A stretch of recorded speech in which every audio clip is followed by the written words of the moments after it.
una metáfora, y es la que conecta a la nación con la familia. Y esto tiene consecuencias. ¿Por qué? Porque si esa metáfora duerme en la mente de los ciudadanos norteamericanos, tú la puedes despertar. Tú la puedes despertar. Ante una guerra, tú puedes decir: enviamos a nuestros hijos a la guerra.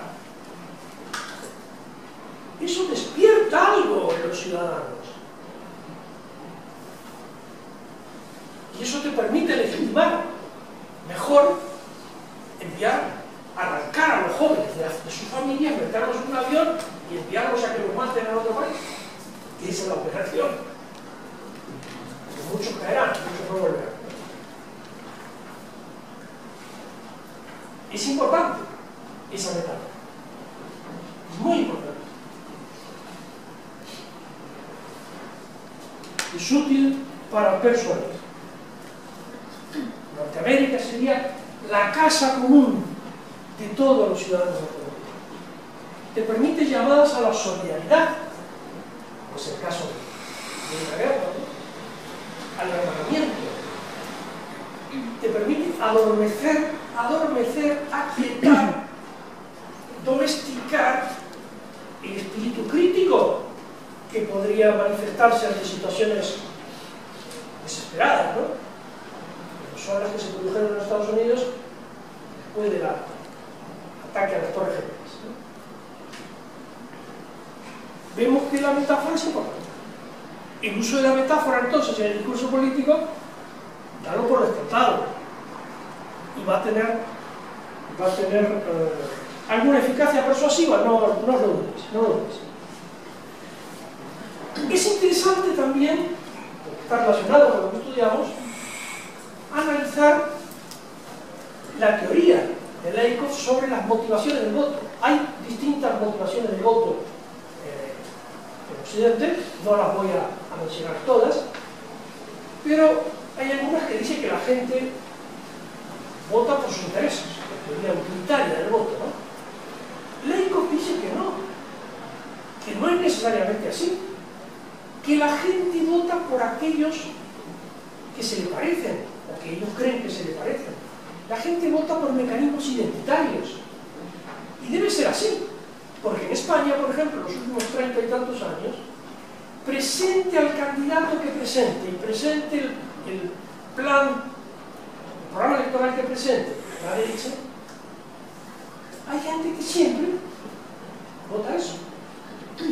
Y presente lo que presente el Partido Socialista de España, con el programa que presente, hay gente que siempre vota eso, salvo en una situación crítica como la que hemos vivido en España en los últimos años. Pero, con lo cual el voto identitario, pues es cierto, la gente vota por su identidad, vota por valores. ¿Por qué votan desde hace 70 años los peronistas? ¿Por sus intereses?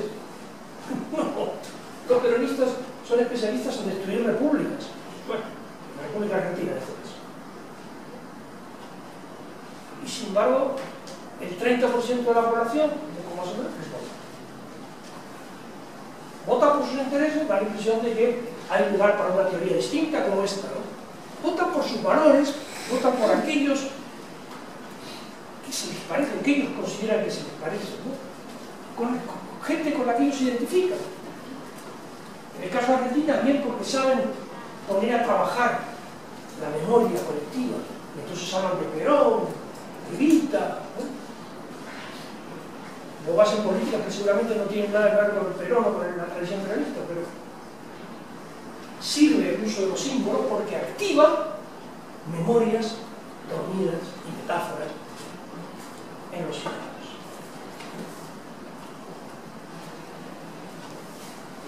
Dice Lakoff que es posible que se identifique la gente por sus intereses, porque evidentemente todos nos preocupamos por nuestros intereses, y es posible que votemos, pero siempre y cuando coincida con nuestros valores, con nuestras necesidades identitarias,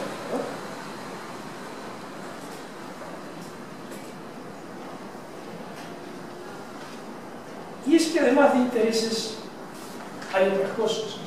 Hemos visto valores, necesidades identitarias, y Y hay además esta realidad incontrovertible, y es que la gente piensa mediante marcos. Entre la realidad y nosotros, entre nosotros y la realidad, se interponen los marcos. Se interponen. Por eso no puedes desembarcar en Afganistán y hablar de democracia occidental, de pluralismo, de que la mujer tiene los mismos derechos que el hombre. No te entienden ni con traductor simultáneo. No es un problema solo de que unos hablen inglés y otros hablen afgano. No, eso se resuelve con un traductor simultáneo. Pero lo que no resuelve el traductor simultáneo es todo lo demás, lo que es cultural. Está, entre otras cosas, en lo. Y decimos que bien, o bien la verdad, o bien el mensaje que tú quieres comunicar, si quieres que sea aceptado, tiene que encajar en los marcos de la gente, tiene que coincidir con los marcos de la gente.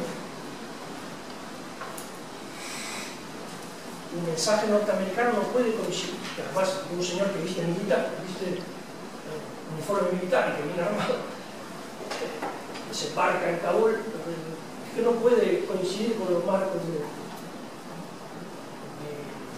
la gente. ¿Por qué ha ganado tantos votos Marine Le Pen, hija de Jean-Marie Le Pen, en Francia? ¿Por qué? Parte lo pone en contexto seguramente, pero otra parte la pone su discurso, su actuación, la escenificación y la semantización de los problemas de Francia y su capacidad de sintetizar cosas, seguramente los marcos. No lo he estudiado a fondo, pero seguramente algo de eso hay. Y fijaros que los marcos son tan potentes, tienen tanta fuerza, que cuando los hechos en principio son incontrovertibles, las pruebas empíricas son incontrovertibles, pero a veces los hechos se encuentran con los marcos y no destruyen los marcos. Los hechos rebotan y caen al suelo, y los marcos se mantienen, como se mantuvieron durante muchos años en la URSS, como se sigue manteniendo en la Argentina, aunque la cantidad de hechos vienen a refutar el fracaso electoral del peronismo, los hechos caen al suelo, los marcos se mantienen. Esto, en la teoría de la comunicación, tiene un nombre, ¿no?, que es de un autor norteamericano, Leon Festinger, la disonancia cognitiva, la disonancia cognitiva. Todos tenemos, no sé si pánico, quizás sí, pero por lo menos precauciones, para mantener nuestra homeostasis psicológica, para mantener nuestro equilibrio, para mantener las creencias que tenemos aquí. Entonces, muchas veces penalizamos los mensajes que puedan contrariarnos. Funcionamos así. Mucho más la gente que tiene mentalidad cerrada, que